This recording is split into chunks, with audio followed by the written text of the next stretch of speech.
पूरे हरियाणा में बारिश और बाढ़ ने जो आफत बढ़ाई, अब जाकर लोगों को कुछ राहत मिल पाई।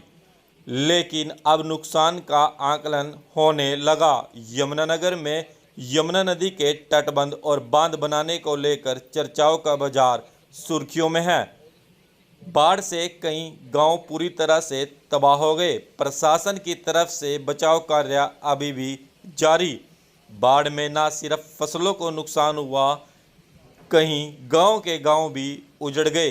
इसी कारण लोग पलायन करने को भी मजबूर हो रहे।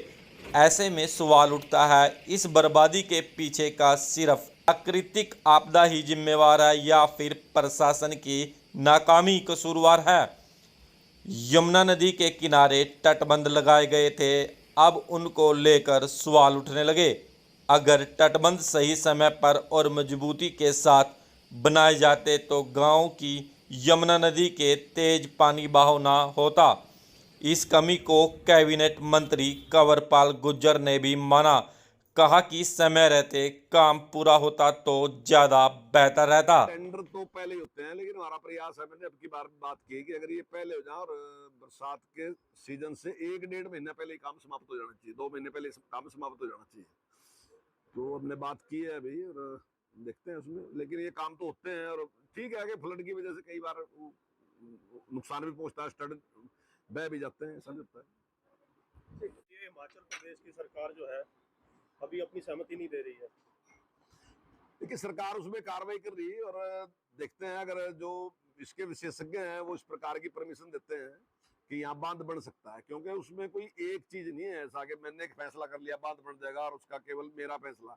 वो जो विशेषज्ञ हैं वो सारी मिट्टी को भी चेक करते हैं, सारी चीजों को चेक करते हैं कि क्या बन भी सकता है, नहीं बन सकता, ये मिट्टी इतनी उसको सहन कर सकती है, नहीं कर सकती है, पहाड़ उसको सहन कर सकते हैं, नहीं कर सकते, या पानी जब रुकेगा तो कहाँ तक जाएगा, उस सारी चीज की रिपोर्ट करते हैं।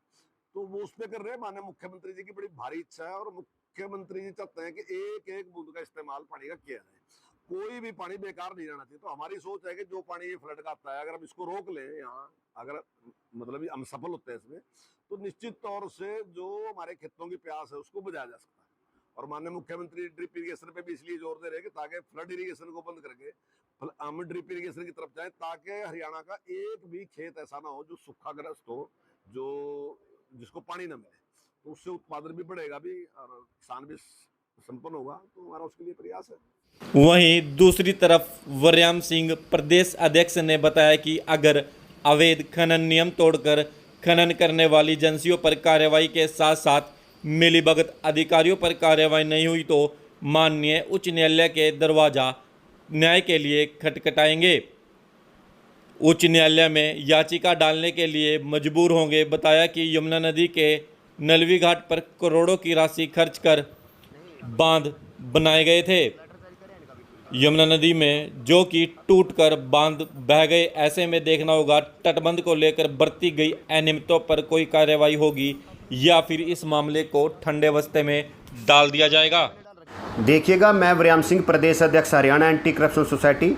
नगली घाट पर यमुना नदी पर जो पुल निर्माण का कार्य चल रहा था, उस समय जो खनन एजेंसियां पुल के दाएं बाएं खनन कर रही थी, वह पुल की भरम के अंदर आकर के अपनी पोक लाइनों से 40-40 फुट गहरी खुदाई कर रही थी। उसके पुख्ता प्रमाण हमारे पास हैं।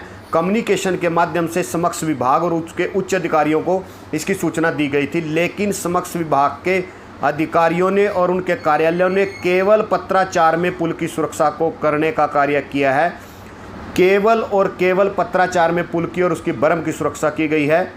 देखिएगा, भारत देश में ऐसे बहुत सारे पुल हैं जो शुरू होते ही धराशायी हो गए, और देखिएगा इस नगली पुल के ऊपर जनता का आगमन ज़्यादा रहेगा, क्योंकि ये 2 प्रदेशों को जोड़ने वाला पुल है।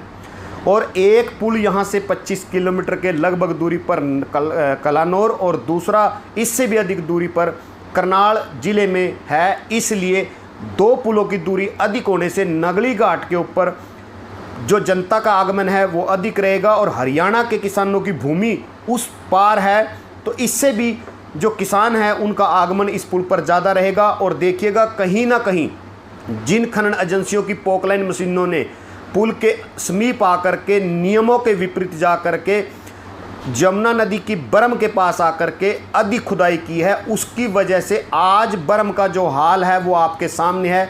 बरम पानी के अंदर बह रही है और अभी तो पानी का जो क्यूसिक है वो बहुत कम है। यमुना नदी के अंदर तो 11-11, 12-12, 13-13 लाख क्यूसिक पानी तक चलने की जो बरसाती सीज़न होता है उसमें कैपेसिटी रहती है। और अगर अधिक पानी आया तो देखिएगा कहीं ना कहीं पुल की भी सुरक्षा को बहुत बड़ा खतरा उत्पन्न हो जाएगा। और आने वाला समय जो है, जब जनता इस पुल पर आगमन करेगी तो कहीं ना कहीं जनता की जान माल को भी नुकसान हो सकता है। हमारे पास इसके पुख्ता प्रमाण हैं और आपके माध्यम से हम हरियाणा सरकार और केंद्र सरकार से मांग करते हैं कि इस खनन एजेंसियों के खिलाफ कार्रवाई की जाए, जिन्होंने पुल के पास जाकर के, पुल की बरम के पास जाकर के 30-30, 40-40 फुट गहरी खुदाई नियम तोड़ के की। और उन अधिकारियों पर भी कार्रवाई की जाए जिन्होंने अपने निजी लाभ के लिए जनता की सुरक्षा को न देखते हुए पुल के पास खनन कर रही खनन एजेंसियों पर कोई कार्रवाई नहीं की। केवल पत्राचार में, केवल अपने बचाव के लिए पत्राचार के माध्यम से पुल की सुरक्षा की। तो मैं आपके माध्यम से एक बार फिर केंद्र सरकार से मांग करता हूं कि जो पुल भारत देश में शुरू होते ही